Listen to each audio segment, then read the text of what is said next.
सीधे रुक करते हैं। हमारे सहयोगी अंकित गुप्ता भी इस वक्त हमारे साथ मौजूद है संसद भवन परिसर से ही, आप देख सकते हैं अंकित भी हमारे साथ जुड़ गए हैं। अंकित, जरा बताइए किस तरीके से ये दिल्ली वाला बिल सरकार की तरफ से संकेत दे दिए गए हैं, आज ही सदन में रखा जाएगा, अब इस पर आर पार के मूड में पक्ष विपक्ष नजर आ रहा है। बिल्कुल रोमाना, और समझा भी जा सकता है। देखिए, तमाम विपक्षी सांसदों से अभी मैंने सुबह से ही बात की है, जिसमें जो है अलग अलग दलों के राजनेता सांसद हैं, उन्होंने तो यहां तक कह दिया कि अभी तो अविश्वास प्रस्ताव का ही जो है अभी उस पर चर्चा नहीं हुई है, और जब तक अविश्वास प्रस्ताव पर चर्चा नहीं होती इस तरीके से कोई बिल नहीं लाया जाना चाहिए। यानी कि विपक्ष इस बिल का तो विरोध कर ही रहा है, लेकिन दूसरे पैमाने पर वो ये भी कह रहा है कि अभी तो सरकार के खिलाफ अविश्वास प्रस्ताव ही पेंडिंग है, और ऐसे में इस बिल पर चर्चा ही नहीं होनी चाहिए। तो ये एक दूसरा पहलू भी लेकर के आ रहा है विपक्ष। वहीं अगर सत्ता पक्ष की बात करें तो अभी कुछ देर पहले ही मैंने जो बीजेपी के सांसद हैं प्रवेश वर्मा, उनसे भी बातचीत की है, वो भी हम कुछ देर में अपने दर्शकों को सुनवाएंगे। प्रवेश वर्मा ने दावा कर दिया है कि लोकसभा हो या राज्यसभा, ये बिल हम पास करवाएंगे, सरकार के पास में पूर्ण बहुमत है। और रही बात इस मुद्दे पर जो राजनीति हो रही है, राजनीति अलग है, लेकिन सरकार के पास पूर्ण बहुमत है। मेरे साथ इस बीच एक बड़े अपडेट के साथ नीरज हमारे साथ इस वक्त मौजूद है। नीरज, क्या अपडेट है?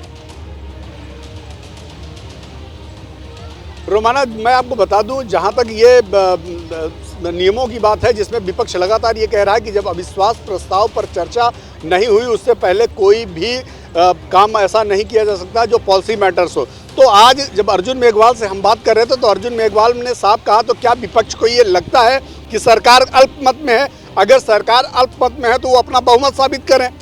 तो साफ हो गया है कि सरकार बहुमत में है, तो इस तरह की कोई बात नहीं की जा सकती, क्योंकि अगर सरकार अल्पमत में होती है, ऐसी कोई संभावना होती कि सरकार अल्पमत में है, तब तो वो पॉलिसी मैटर नहीं ला सकते। लेकिन जब सरकार के पास पूर्ण बहुमत है और ये जग जाहिर है, तो ये बात सरकार बहुत भली भांति समझती है कि ये केवल और केवल अविश्वास प्रस्ताव राजनीतिक कारणों से लाया गया है, जिसको लेकर सरकार पूरी तरह से सचेत है। और सरकार इसके पहले, यानी कि उसने जो कहा कि 10 वर्किंग डेज, जिस दिन आपने अविश्वास प्रस्ताव का नोटिस जारी किया, नोटिस देने के बाद 10 वर्किंग डेज में कभी भी अविश्वास प्रस्ताव पर सरकार चर्चा करा सकती है, उसको लेकर वो तैयार है। बिल्कुल यही नियम है कि अविश्वास प्रस्ताव जब स्वीकार हो जाता है उसके बाद 10 दिन के भीतर भीतर इस पर चर्चा कराना जरूरी होता है। और कुल मिलाकर विपक्ष की तरफ से भी इस बात को दोहराया जा रहा है कि साहब, नंबर्स हम जानते हैं सरकार के पास है, लेकिन ये अविश्वास प्रस्ताव लाने का हमारा मकसद ये है कि ना की नीतियों पर हमें भरोसा नहीं है। तो कुल मिलाकर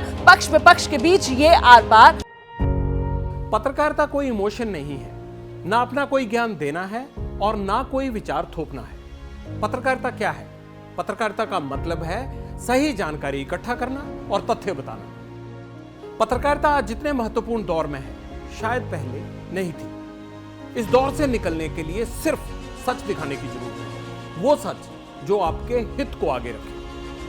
इसलिए अब रात 9 बजे प्राइम टाइम नहीं होगा, ये आपका टाइम है। जगविंदर पटियाल के साथ देखिए पब्लिक इंटरेस्ट 17 जुलाई से सोमवार से शुक्रवार रात 9 बजे सिर्फ एबीपी न्यूज पर। एबीपी न्यूज आपको रखे आगे।